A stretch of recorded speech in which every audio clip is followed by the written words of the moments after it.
Baik, sebelumnya Assalamualaikum warahmatullahi wabarakatuh. Yang terhormat Bapak Faisal Tommy Saputra, SIKOM MSI, selaku dosen pengampu di mata kuliah filsafat. Di sini saya ingin mereview buku. Buku ini berjudul Filsafat Ilmu, sebuah pengantar populer.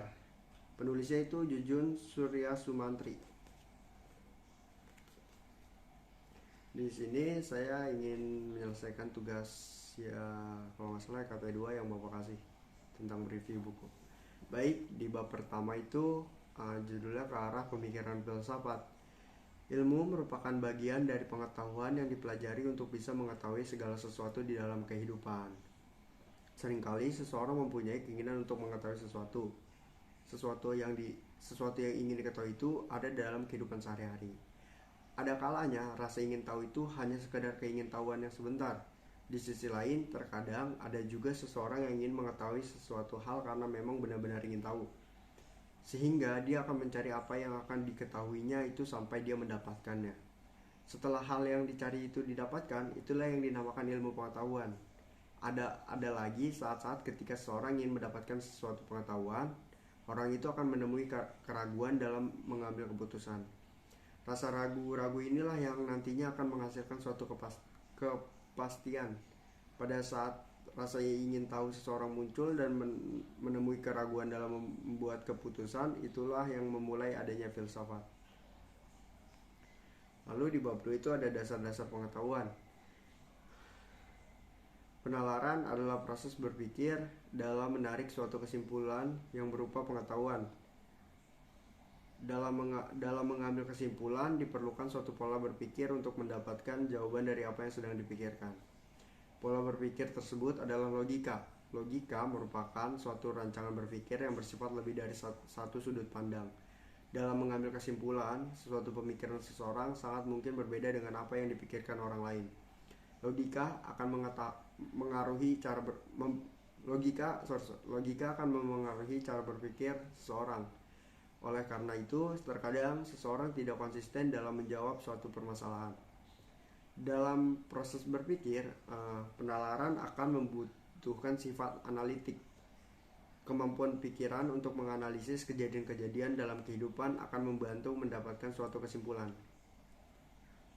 Sifat analitik akan menganalisa mana hal-hal yang diperlukan dan tidak diperlukan, mana hal yang baik dan buruk, serta yang umum dan khusus. Analisis akan dilakukan oleh pikiran, sehingga pikiran mampu untuk melakukan penalaran. Sementara itu, manusia akan menggabungkan pengetahuan dari penalarannya dengan bahasa agar bisa lebih komunikatif. Pengetahuan juga didasarkan atas logika. Logika memungkinkan manusia untuk bisa memisahkan hal-hal yang bersifat umum dan khusus.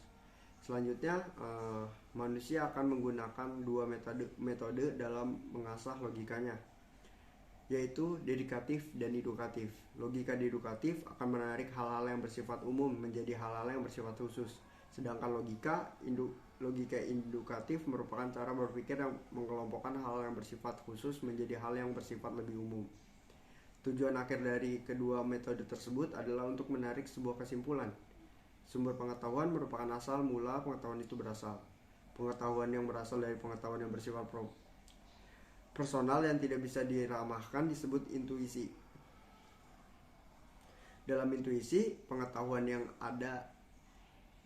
didapatkan muncul secara tiba-tiba tanpa melalui proses berpikir yang berliku-liku.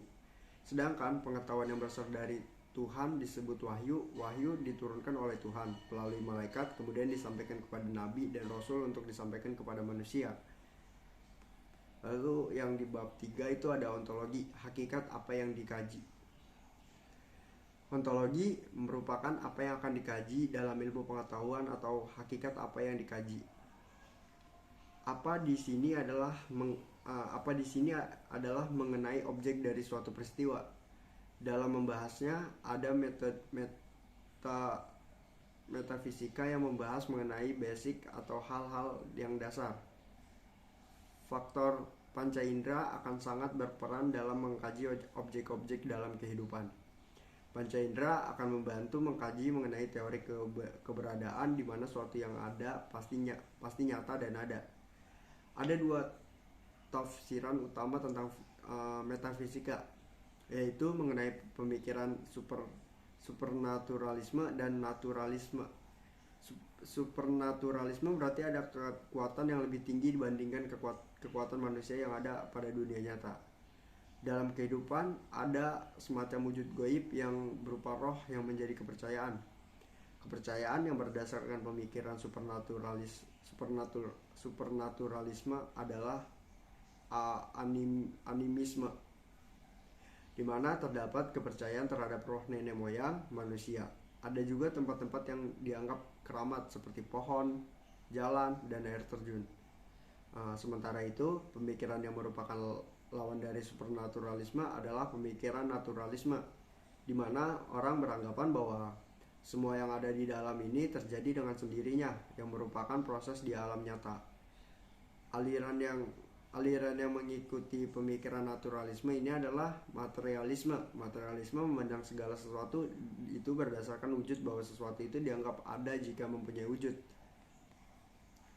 Adanya asumsi memungkinkan manusia untuk mengeluarkan berbagai kemungkinan untuk menjawab persoalan yang ada akan digunakan sebagai cara untuk memperoleh kesimpulan yang akan menjadi pengetahuan. Dalam menyelesaikan suatu permasalahan diperlukan adanya hukum, di mana hukum ini akan menjadi semacam aturan main agar bisa digunakan untuk menjadi pengatur dalam proses pemecahan masalah. Di dalam suatu asumsi biasanya terdapat pembatasan mengenai beberapa hal yang terjadi inti kajian. Sebagai contoh, ilmu fisika mengasumsikan bahwa hal-hal yang dipelajari adalah mengenai keadaan fisik dan perhitungan di dalam alam semesta. Sedangkan sosiologi membatasi bahasanya pada perilaku dan tindakan masyarakat di dalam kehidupan. Di dalam kehidupan, sifat ilmu tidak akan selamanya mutlak. Ketika ada suatu permasalahan, ilmu akan memunculkan beberapa kemungkinan jawaban. Kemungkinan inilah yang dinamakan probabilitas. Ada peluang untuk menyelesaikan permasalahan dengan alternatif jawaban yang lebih dari satu. Lalu yang bab keempat itu epistemologi. Cara mendapatkan pengetahuan yang benar. Epistemologi merupakan cara untuk mendapatkan pengetahuan.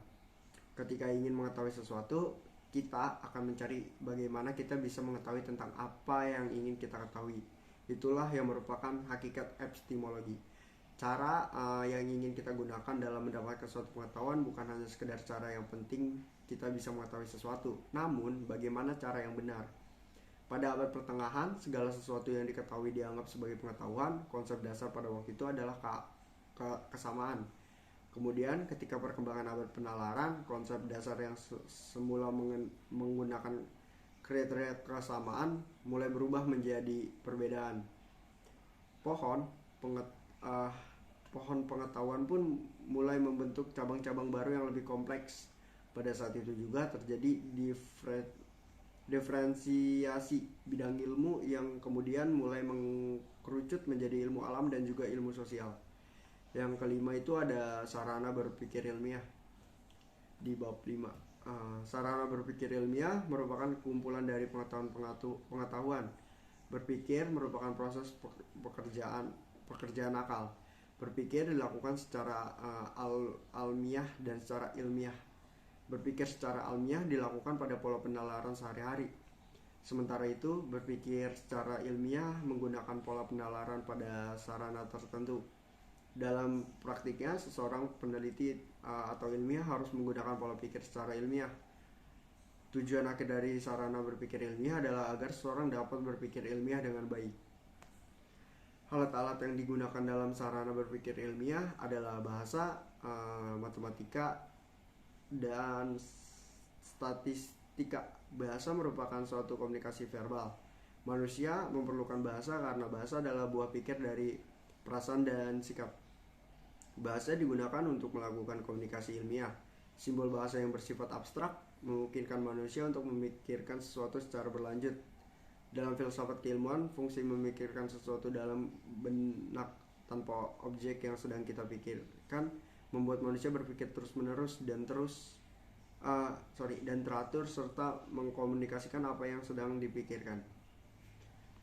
Komunikasi ilmiah memberi informasi pengetahuan berbahasa dengan jelas, bahwa makna yang terkandung dalam kata-kata yang digunakan dan diungkapkan secara tersusun, eksplisit untuk mencegah pemberian makna yang lain. Karya ilmiah memerlukan tata bahasa yang menjadi aspek logis dan kreatif dari pikiran untuk mengungkapkan arti dari emosi dengan mempergunakan aturan-aturan tertentu.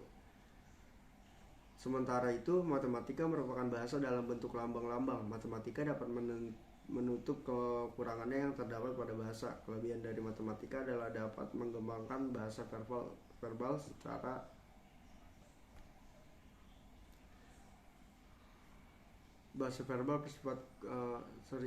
mengembangkan bahasa verbal secara kuantitatif. Contohnya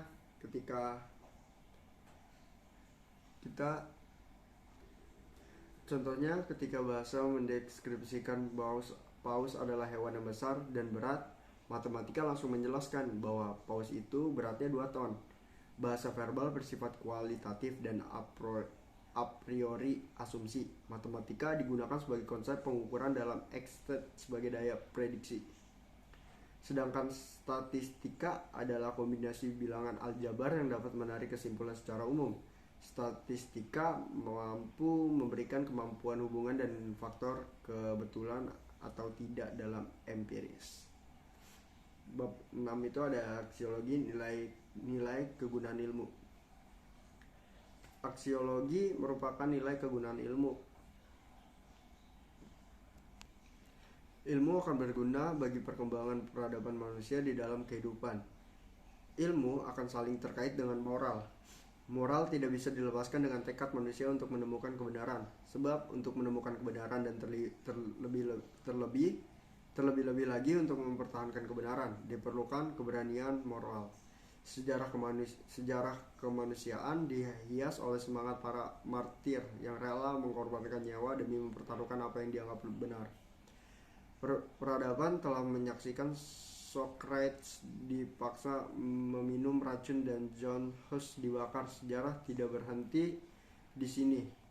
Kemanusiaan tidak pernah urung dihalangi untuk menemukan kebenaran. Tanpa landasan moral, ilmuwan rawan sekali dalam melakukan prostitusi intelektual. Seorang ilmuwan harus mempunyai tanggung jawab sosial, bukan saja karena dia adalah warga masyarakat yang kepentingannya terlibat secara langsung di masyarakat, tapi karena dia mempunyai fungsi tertentu dalam keberlangsungan hidup manusia. Sikap sosial seorang ilmuwan adalah konsisten dengan proses penelaah keilmuan yang dilakukan. Sering dikatakan bahwa ilmu itu bebas dari sistem nilai, namun itu sendiri netral dan para ilmuwan yang memberikannya nilai. Bab 3 itu ada ilmu dan kebudayaan. Kebudayaan didefinisikan untuk pertama kali oleh F.B. Taylor pada tahun 1871, lebih dari 100 tahun yang lalu, dalam bukunya Private Culture, di mana kebudayaan diartikan sebagai keseluruhan yang mencakup pengetahuan, kepercayaan seni, moral, hukum, adat, serta kemampuan kebiasaan lainnya yang diperoleh manusia sebagai anggota masyarakat. Manusia dalam kehidupannya mempunyai kebutuhan yang banyak sekali untuk mendorong adanya kebutuhan hidup. Inilah yang mendorong manusia untuk melakukan berbagai tindakan dalam rangka pemenuhan kebutuhan tersebut. Dalam hal ini, menurut Ashley Montauk, kebudayaan mencerminkan tanggapan manusia terhadap kebutuhan dasar hidupnya. Manusia berbeda dengan binatang bukan hanya dalam banyaknya kebutuhan, namun juga dalam memenuhi kebutuhan tersebut. Kebudayaanlah dalam konteks ini yang memberikan garis pemisah antara manusia dengan binatang. Ilmu merupakan bagian dari pengetahuan dan pengetahuan merupakan unsur dari kebudayaan. Kebudayaan di sini merupakan seperangkat sistem nilai, tata hidup dan sarana bagi manusia dalam kehidupannya. Kebudayaan nasional merupakan kebudayaan yang mencerminkan aspirasi dan cita-cita suatu bangsa yang diwujudkan dengan kehidupan bernegara. Pengembangan kebudayaan nasional merupakan bagian dari kegiatan suatu bangsa, baik didasari atau tidak maupun dinyatakan secara eksplisit atau tidak. Ilmu dan kebudayaan berada dalam posisi yang saling tergantung dan saling mengetahui. Pada saat pihak mengembangkan ilmu dalam suatu masyarakat tergantung dari kondisi kebudayaannya, sedangkan di pihak lain pengembangan ilmu akan mengaruhi jalan kebudayaannya. Nah, selanjutnya itu ada ilmu dan bahasa di bab 9. Ilmu merupakan bagian dari pengetahuan dalam perkembangannya. Ilmu telah mengerucut menjadi ilmu dalam mengkerucut menjadi ilmu dan ilmu sosial. Kedua ilmu tersebut tidak memiliki perbedaan secara signifikan. Secara ontologis, epistemologi, dan aksiologi, ilmu alam dan ilmu sosial sama. Bahasa pada hakikatnya mempunyai dua fungsi utama. Yang pertama sebagai sarana komunikasi antar manusia, dan yang kedua itu sebagai sarana budaya yang mempersatukan kelompok manusia yang mempergunakan bahasa tersebut. Fungsi yang pertama dapat kita sebutkan sebagai fungsi komunikatif, sedangkan fungsi yang kedua sebagai fungsi yang kohesif atau integratif. Pengembangan sebuah bahasa haruslah memperhatikan kedua fungsi ini agar terjadi keseimbangan yang saling menunjung dan bertumbuhnya. Seperti juga manusia mempergunakan bahasa harus terus tumbuh dan berkembang seiring dengan pergantian zaman. Baik, segitu saja dari review bukunya. Kurang lebihnya mohon maaf. Wassalamualaikum warahmatullahi wabarakatuh. Terima kasih Bapak Tony.